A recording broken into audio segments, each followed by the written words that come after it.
देखिए, अब गर्मी का मौसम आ गया है और साथ में हमारे गेहूं की फसल की कटाई का सीज़न भी आ गया है और ये बहुत हृदय विदारक है कि आग की घटनाओं से पूरी पूरी खड़ी फसलें जो है गेहूं की जल जाती हैं और किसानों का बहुत नुकसान होता है। तो हमारा प्रयास है कि इस बार वो नुकसान को जितना कम से कम किया जा सके हम करें। इसके लिए हमने थानों पर पानी की व्यवस्था सुनिश्चित करवा रहे हैं। साथ ही में जो भी विद्युत की तारें ढीली हैं वो टाइट करवा रहे हैं।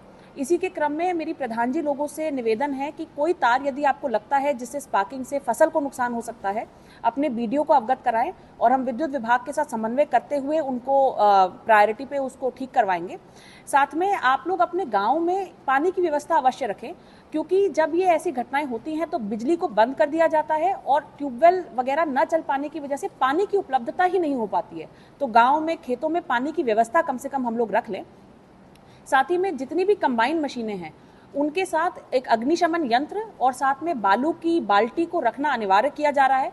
तो आप भी इसको ज़रूर इंसिस्ट करें कि ये व्यवस्थाएं हो तभी कंबाइन मशीनें चलाई जाएं खेतों में।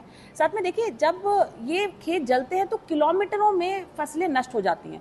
तो आपसे एक विशेष निवेदन मेरा है, यदि आपके खेत में आग लग रही है तो कम से कम एक पट्टी को ट्रैक्टर से आप जोत लें, या जब हमारी टीम जा रही है तो उन्हें रोके ना। इससे आपकी भी बची हुई फसल बचेगी और साथ में दूसरे के खेत की फसल भी, वो आप ही के गांव के लोग हैं, आप ही के भाई बंधु हैं, उनकी फसल भी बचेगी। तो विशेष मेरा आपसे निवेदन है कि ऐसा करें।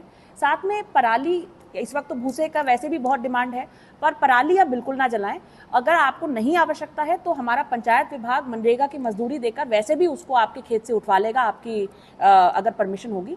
तो मेरा आप सबसे निवेदन है कि ये छोटे छोटे कदम हम लोग उठाएं, जिससे किसी किसान की इतनी मेहनत, पूरे एक सीजन का जो उसको पैसा मिलना था उसका जो है वो नष्ट ना हो। तो मुझे उम्मीद है कि इस बार हम लोग इन प्रयासों से अग्नि की घटनाओं को कम कर पाएंगे।